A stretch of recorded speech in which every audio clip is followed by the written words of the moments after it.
Paul, today has been a very trying day for me. Why is that? So, I live in Southern California. Yes. I painfully am aware that you live in Southern California. And it's late August. It's 1,000 degrees, it feels like outside. In the sun. In the shade, it feels like a comfortable 78, like all the time. But when you get out into the sun likes to punish Los Angeles for about 3 months for having such good weather. Yeah, it was just on fire all day. And my air conditioning went out earlier. Oh my God. That's the worst. It's so bad. I've been like a sticky, gross mess all day. The dog has been suffering. We finally got the AC back on like just about half an hour ago. So I'm just like basking in the cool air, the sweet pleasure that is central air conditioning. But it got me to thinking a little bit. So the thing that we're talking about today, it harkens like a lot of memories, especially if you're from like the East Coast where they have seasons.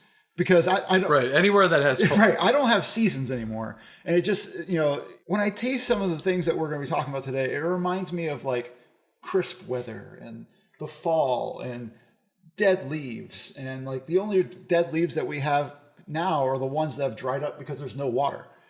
So it's just a weird experience to kind of dig into this stuff and not have any kind of... Well, I am finally adjusted to the fact that fall for me starts about the first week of November. Right. Yeah. Especially the last couple of years, it's been pretty warm during the winter time. So yeah, I mean, I'm with you. It feels absurd that we're talking about this, but we can't just think about ourselves. We have to think about the greater population and what they're going through, and that is it's freezing cold in Minnesota right now. We have an obligation to our listeners to really dig deep and talk about the broad experience of all people. That's what we do here at the Super Serial Podcast. I just want to follow up on your AC question. Yeah. Have you put pants on yet? I don't think you want the answer to that. All right, well, this is Paul. And this is Nick. And this is Serial. Serial!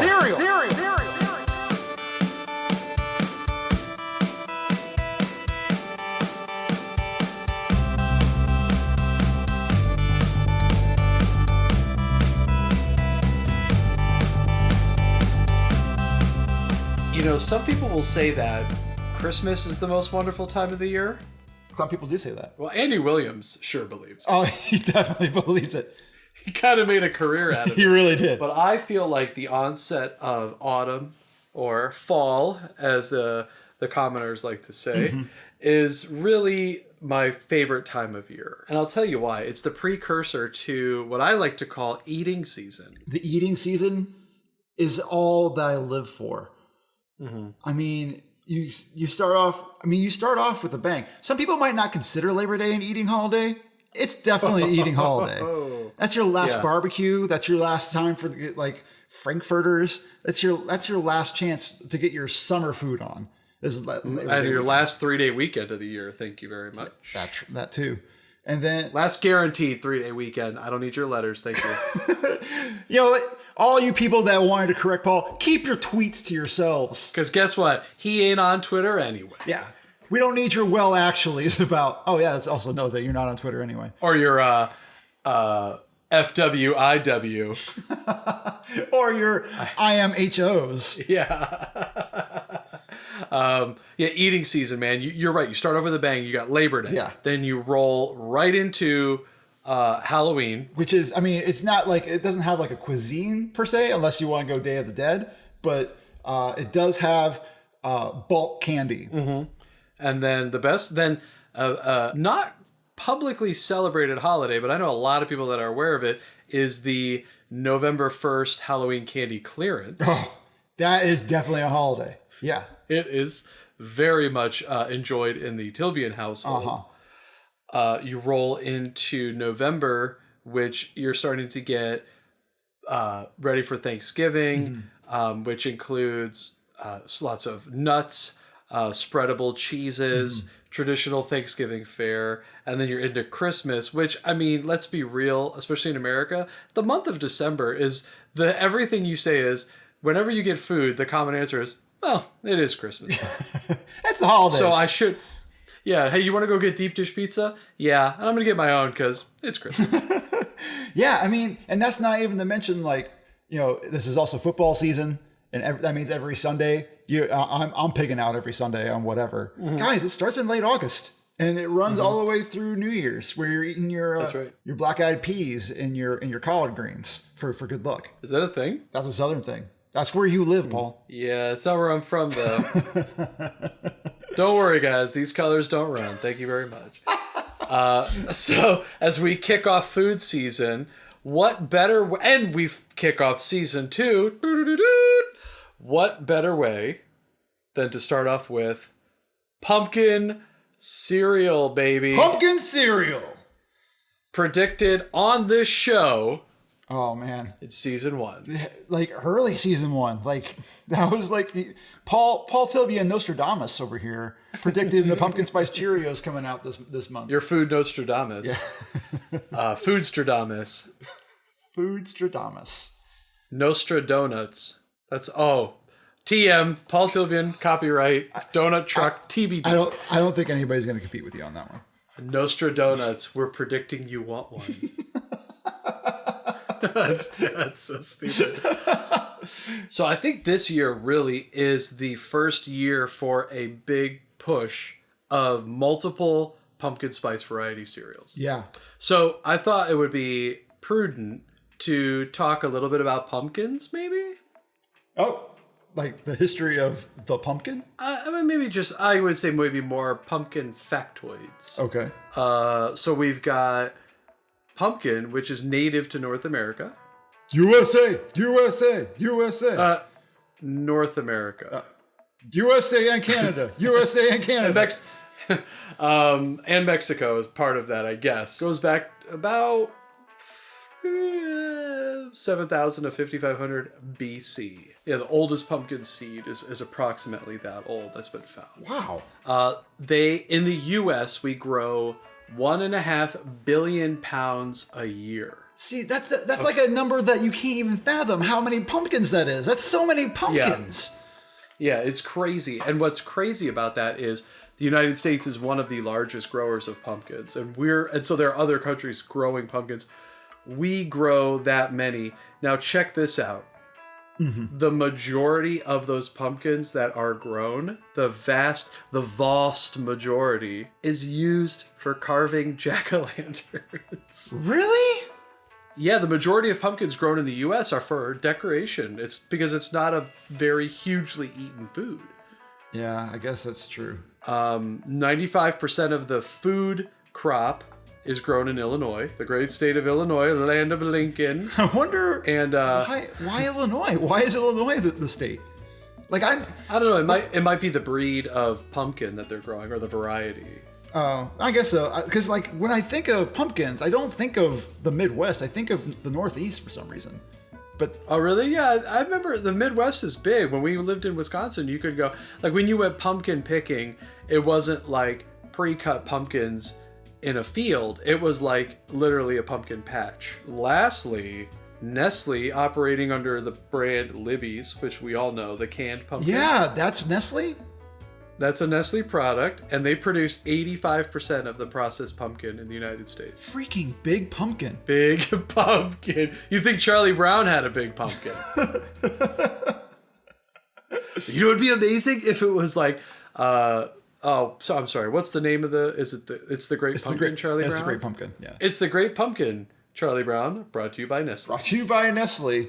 And Linus keeps trying to get everybody to believe in the Great Pumpkin, and then the Great Pumpkin finally arrives, and it's like a can, And it's like, oh, this is not what I was. You know, it's a huge pumpkin, and then like guys in trucks come and they're like, all right, and they pick it up and they take it to the conveyor belt. Like Linus finally gets the great pumpkin to show up, and like Nestle's been waiting in the wings for that exact moment. Like finally he came. And It's like a sting operation. The great pumpkin's like, no, I've been trying to hide from them for years. Linus, how could you do this to me? And Linus sees he's a double agent. Yeah. Or Linus just sees his greatest hero murdered in front of him for pumpkin pie parts. So I mean, of course, you got pumpkin pie, which is the best. I don't think there's any greater use of pumpkin than pumpkin pie. Like, yeah, let's talk about it right off the top. It's like pumpkin pie is the pinnacle, the apex of what a pumpkin can and should be. And I think if there's any time there's pumpkin pie on a menu, I will probably get it. I mean, like if I go somewhere and they have pie, it's like, do you have pumpkin? They're like, oh, well, yes, we do. And I was like, well, I will be having a piece. Well, I'll be having a piece. And actually, forget everything else I ordered. I'll be having 3 pieces. It's like, what is your whole pie to go situation? Do you happen to have a pumpkin pie salad? I'll take that. Yeah, I will get the salmon with the wild rice, but I will like to substitute the salmon for pumpkin pie, and I would like to substitute the wild rice for whipped cream. And if you could, sprinkle some more chunks of pumpkin pie on top of that whipped cream. That'd be great, thank you. Yeah, and instead of the garlic salt, I would like nutmeg. Pumpkin pie is awesome. If there's pumpkin cheesecake, I will have it. If there's pumpkin bread, I will have it. If there is pumpkin... Give me some crazy LA pumpkin nonsense. Pumpkin nonsense in LA. I mean, pumpkin ice cream is popular around here. I've had that. That's good. Pumpkin ice cream is great. Pumpkin donuts are good. Pumpkin donuts are really good. There's pumpkin juices. Pumpkin juice is a thing, especially in the fall. Mm-hmm. Interesting. Yeah, it's that's the thing is like when you get a pumpkin juice, I don't really necessarily taste the pumpkin when I get pumpkin juice. I taste the cinnamon, which is really what I want in pumpkin. I'm not sure if I actually am a pumpkin junkie so much as I am like a cinnamon junkie. Like, yeah, so you're a pumpkin spice junkie. Yeah, I like that cinnamon taste. Like, I like my cinnamon toast crunch. I like my cinnamon oatmeal. I like my cinnamon bagels. I like cinnamon stuff. And yeah, cinnamon just kind of removes the fear of everything for me. Like if I'm afraid to try a new food, which is not very often. I'm not very often look at a food and be like, no, I'm not going to eat that. If I can see on the menu that there's like a little bit of cinnamon in there, we're good. I'll be able to eat that. That's fine. It's like when if there's some kind of water element to a ride, no matter how dangerous it looks, I'll be good. Like water is also that thing that removes all fear for me. So like if there's a free fall where it takes you like 90 stories up and then drops you down without a parachute, I'm like, I'm not going on that. But if there's a water slide that's 90 stories up that goes straight down into a pool of water, I'd be like, oh, I can do that. That's fine. No, that's safe. It's water. How bad can that be? It's just water. It's just water. Yeah. Yeah, if you want me to try something and I'm like, I don't know if I'm going to eat sheep eyeballs today. If they sprinkle just like a little bit of cinnamon on top, I'm like, well, at least, no, I can try that. Does it have to be cinnamon sugar? Like sweet? No, not even cinnamon. Just like cinnamon. Like people were doing that cinnamon challenge for a while. I never did it. But I think I could take it. I thought they were going to say, I never did it because I lived it. I never did it because I live it every day. I wake up every morning and just shove a spoonful of cinnamon in my mouth, and I love every minute of it. I thought this was supposed to be a challenge. Yeah, this is just my life, you guys. This is just what I would call the cinnamon. This is just how I get right in the morning. That's just how I feel right. It's just I feel off in the morning. People have their coffee sometimes. I just get a spoonful of cinnamon. So we've got pumpkin spice time. That's what we're really... And Nick hit it. We're not really talking about pumpkin so much. We're talking about pumpkin spice. Yeah. Which is where most of these things are. Like when you eat any kind of pumpkin spice anything, you're not really tasting... Because pumpkin is a squash. I don't know if you guys realize that, but pumpkin is a squash. And if you taste something that doesn't taste like a squash, doesn't taste like it was something that was grown out of the earth, that's not pumpkin anymore. It's the spices that are supposed to go into a pumpkin pie. And pumpkin, I don't know if you've ever like scooped out a heaping fistful of the stuff that when you're making your jack-o'-lanterns, when you're wasting all your pumpkins on jack-o'-lanterns. If you're scooping it out with your hands and try to shove it in your mouth, it's not good, guys. It smells and I'm sure tastes like vomit. Like straight up vomit. Yeah, and now I'm gonna say, the first time I had a pumpkin spice coffee was when I was in college. Like most people who weren't like hardcore coffee drinkers, I started like with the gateway drugs of like lattes and mochas. Yeah. And there was a place on campus at Marquette called the Brew Bayou. The Brew Bayou in Marquette? Yep. Hey man, we're a clever bunch. Because of all the marshlands that are in lower Wisconsin. Exactly. The Brew Bayou. And they had a pumpkin, I really can't remember what it was called, but this was like 2000 or 2001. It was real early on. It was like a pumpkin latte, but it was like, I think it was the powder base one, like you get at the Quick Trip now. Oh, okay. But it was like pumpkin spice latte, and I mean, it was life-changing. I'm going to make the same stupid reference again, Robbie and Noel, but it was like Requiem for a Dream when my pupils got real big and I took a sip and I was like, oh. Like when Kenneth drinks coffee for the first time in 30 Rock. Like that's how I felt. I love how it makes me feel. It's like my heart is trying to hug my brain. It was so good.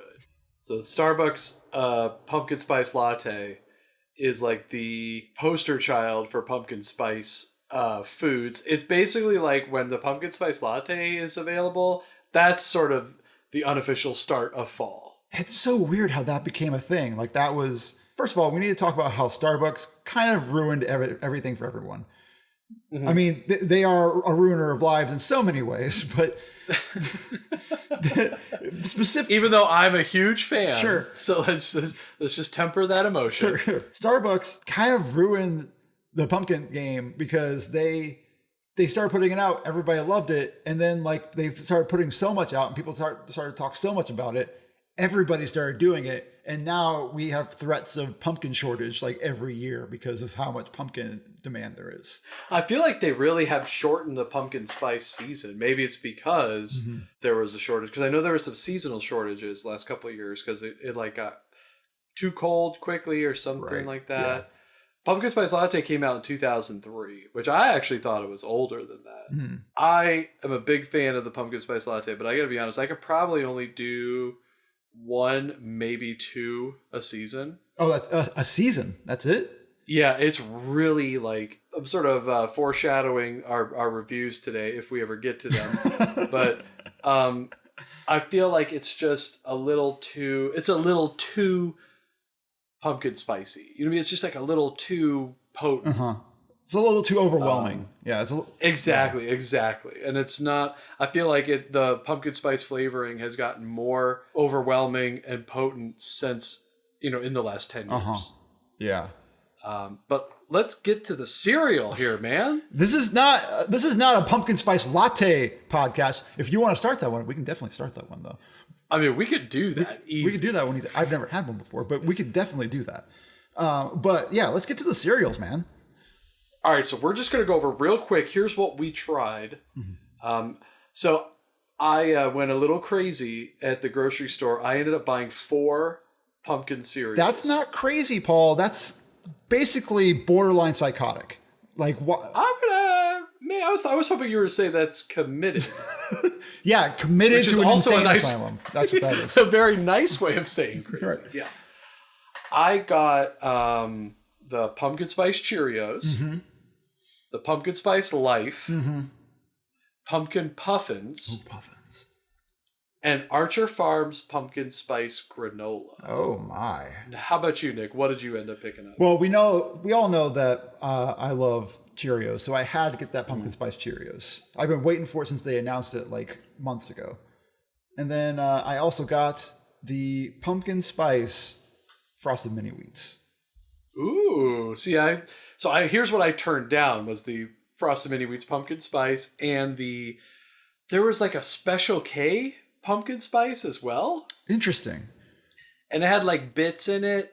And when you already got 4 pumpkin cereals in your cart and you're debating if you buy the other 2, I looked at it and it's sort of like there is a line and I'm standing on it right now. So I passed on the mini wheats and the Special K. So I'm glad you got the mini wheats. The Special K just looked like, not to be mean to Special K, but it looked gross. It just looked like too much. What do you want to start with, my friend? I think we might have a difference of opinion on the pumpkin spice Cheerios. So why don't you go ahead and go first on that? I'm just going to come out and say it. It was the best of all the pumpkin spice cereals I tried. Interesting. Mm-hmm. It was good. It had a good spice. It had a good pumpkin flavor. I will say that a comment in the house was, I opened up the bag and my wife from the other room goes, "What are you cooking?" Very strong smell. I really liked it. I thought the milk it produced was amazing. But after 2 bowls, I was like, I took it to the office. Really?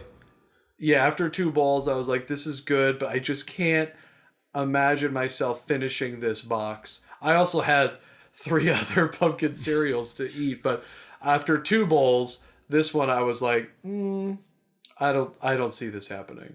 Interesting.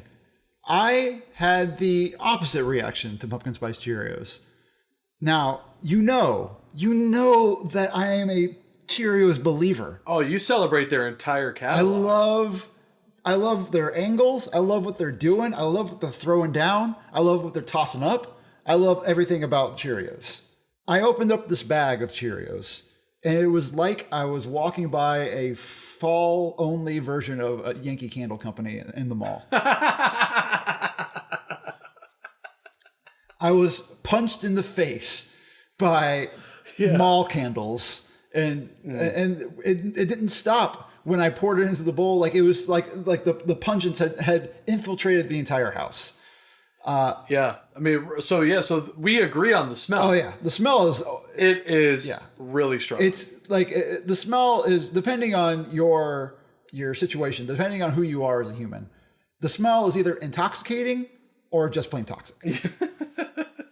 So yeah, I pour it into the bowl, pour the milk on it, take a bite, and you know what the first thing I thought of, and probably the thing that ruined the whole entire cereal for me, the first thing that came to mind is I was eating Tiny Apple Jacks. Oh boy. Yeah.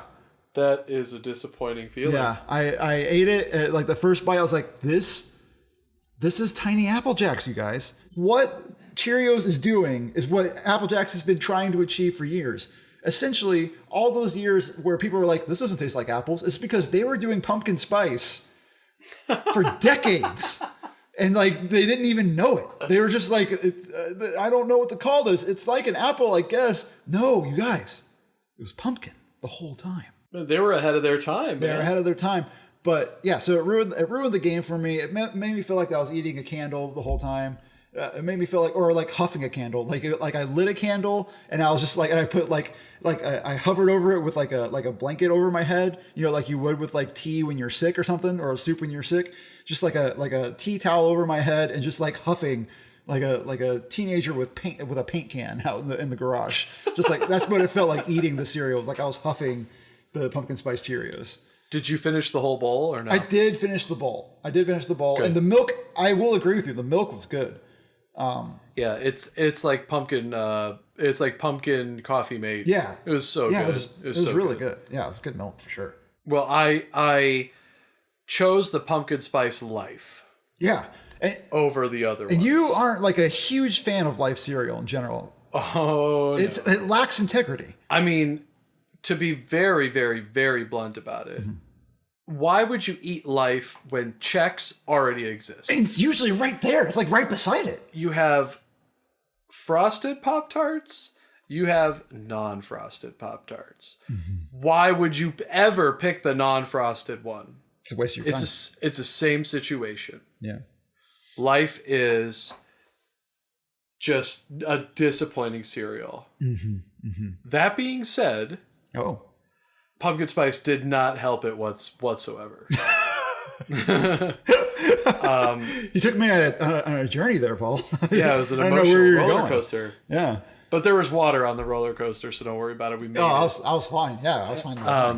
I mean, so it was heavy on the spice. like really spicy, a very heavy clove, nutmeg flavor. So you take that, too spicy, paired up with that inedible texture of Life cereal, hard pass. Hard pass. Wow. I intentionally poured in what I would consider a third cup of cereal because I was just already cautious. I actually gave it 24 hours and came back and tried it again, and it was the same. You know, I'm proud of you, Paul, for giving it a second chance, for giving it a second pass. Yeah, I did what I could, man. And so that one ended up at the office as well. Yeah. So I know that you didn't try. You passed on the frosted mini wheats. Yeah, how was that? Okay, so mind you, I had just eaten tiny Apple Jacks, and I was ready to put those away. And I bring out the frosted mini wheats, and I open up that bag, and I'm waiting for that same waxy candle feeling. But I open it up, and I smell the inside of the box. Paul, it smells like fall. It smells like fall inside of that box. I open it, and it's like fall. Now, part of that might be because shredded wheat is basically processed lumber, and it smells like dying trees. Yes, it does smell like the lumber section of Home Depot. Right. But yeah, you open that up and it's just like, it just smelled like a sweet version of fall coming into my nostrils. It wasn't overwhelming at all. It wasn't too much. It was just enough. Pour it into the bowl, pour the milk on it, take a bite. Balance is perfect. Really? Sweetness is perfect. Everything about it was like exactly what you want. Not too overwhelming, not too in your face, like, this is fall pumpkin. Like it didn't taste like the Cheerios where, like, you know when you get like a Glade plug-in for the like when you get the new ones and you plug it in and then like you set it on the highest setting and it like basically stings your eyes when you walk into a room. Like that's what the Cheerios was like, and the frosted mini wheats were not like that. It was perfect balance all around. It was a very enjoyable cereal. The milk wasn't as that's a consequence of it not being as overwhelming, is that the milk wasn't as sweet or as tasty as the Cheerios milk was. But I mean, overall, I feel like that was the better of the two. Awesome. I mean, I will tell you the reason why I actually passed on it is because when I was looking at the box, I thought I saw orange icing. Yeah. Is that on it? Yeah, that's definitely on it. Yeah, that was a big turnoff for some reason. So, you know, what's funny is I tried to opt for cereals that would be less potent. And I ended up with two that were like overwhelmingly potent. I'm going to get that Frosted Mini Wheats though, and I will report back on next week's show, just sort of a mini update. Frosted Mini Update. It's a Frosted Mini Update. That's like what the Keebler Elves would put out on like what would be okay. So I'm thinking of an Amber Alert for the Keebler Elves, like an Emerald Alert, like a Chestnut Alert. Yeah, Acorn Alert. We have a Frosted Mini Update. The Rice Krispie Elves have mounted an offense, and they're coming for us. Quick, to the grasshoppers! And they start them like motorcycles. Save the fudge shop! It's the Girl Scouts. They're mad we're making knockoff Girl Scout cookies now. You're a big fan of puffins. I love puffins. Have you had pumpkin puffins before? I've never had pumpkin puffins, no. There is a very specific piece of information that everyone needs to be aware of with pumpkin puffins. What's that? It's not pumpkin spice puffins. It's pumpkin squash puffins? Oh, yeah. Oh, man. These were harder to eat than the Life cereal. I've buckled in for this. Like, yeah, why? Barbara's. Why would you make a squash? Barb. I loved you in Stranger Things, but it's not my fault. But look, maybe that's what happened. Maybe the reason why Barbara's made squash flavored cereal was that they were in the Upside Down for too long. Yeah, it was an homage. Oh my god. So these, I think it's pretty well established that I'm sort of like a bipolar cereal fan. I love very sweet cereal, and I'll eat cereal that's unsweetened, no problem. Sure. It's like this middle of the road situation I can't get on board with. They tasted like raw pumpkin. They tasted like the way a pumpkin smells when you're carving it. Oh, man. Less than 5 grams of sugar, and let me tell you, it is obvious. It's very clear. It was like you cubed a pumpkin, dried it out, and passed it off as cereal. Oh, man. Hard pass, dude. I wonder if you took that cereal and you added spice to it. If you added cinnamon to it. If you just sprinkle like a little bit of cinnamon on top. Would that be enough in order to make it palatable? Maybe, I don't know. I think they need to add like the slightest amount of flavor of spice to it. And I'm not talking, all these other ones are super heavy on the clove and they're super heavy on nutmeg and they're not heavy enough on cinnamon, in my opinion. Sure. They need to just drop a little bit of cinnamon and a little bit of nutmeg and like, I don't know, chicory, just no clove, because that's what's killing all the heavy spice ones. But yeah, these were like raw, man. Raw. Yeah. Now I'm super curious. I wonder if you could prepare because I know you and I both know that it's important that the cereal goes into the bowl first and then the milk on top. I wonder if you could pre-prepare a milk to go on top. That's like a cinnamon, like a pumpkin spice milk that you pour on top. It's like pumpkin spices without any of the pumpkin flavor inside of that milk. So you just mix in the cinnamon, the nutmeg, the clove, whatever, into like enough milk for you to pour in a bowl of cereal, and then you pour that on top of the puffins. I wonder if that would be what we're looking for. I got it. Yeah. Pumpkin puffins. Yes. Eggnog. Done. We did it. Oh my God. That's Barb, we saved you. Barb, we got it, Barb. Don't worry about it. We did it. Don't even worry about it, Barb. We got it. The other thing that's funny is it says sort of in like a smaller font, made with real pumpkin. And a guy in my office read it too fast. He thought it said made with real puffin. Yeah, that's a problem. That's a problem copy-wise. The sleeper in this whole contest is the Archer Farms pumpkin spice granola. Here's the thing. Let me talk about pumpkin spice granola for a while, because pumpkin spice granola, it's at least here, is not a wintertime snack. Pumpkin spice granola, or pumpkin granola in general, is a all year round thing.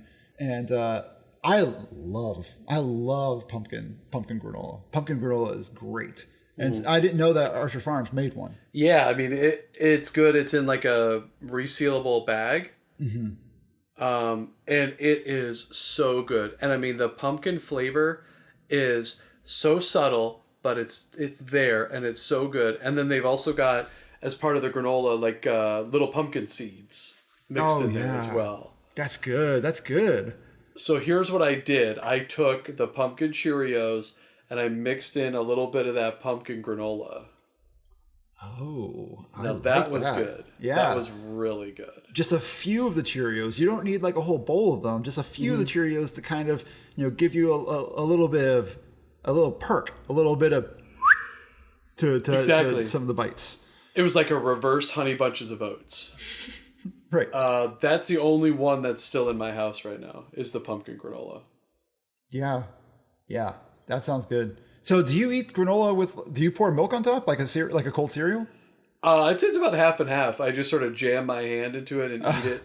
Okay. But I do put milk on it. I love granola, but because it's really kind of high in calories, I try to avoid it because I'm a quantity eater when it comes to cereal. At granola, you can't overdo it because it's very, I don't want to say unhealthy. It's high calorie.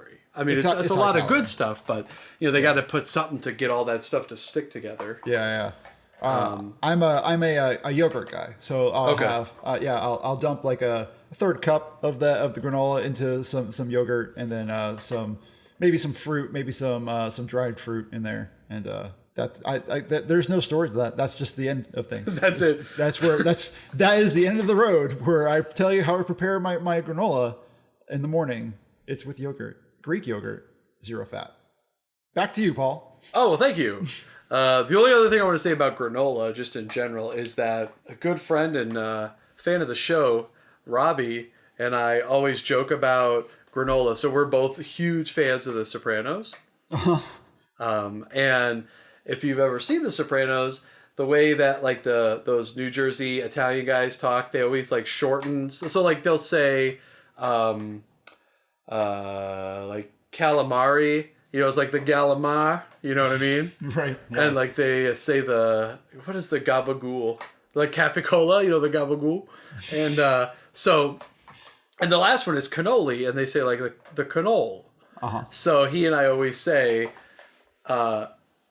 if Tony Soprano, it's like, Tony, what do you want for breakfast tomorrow? I just wanted a little bit of the granol.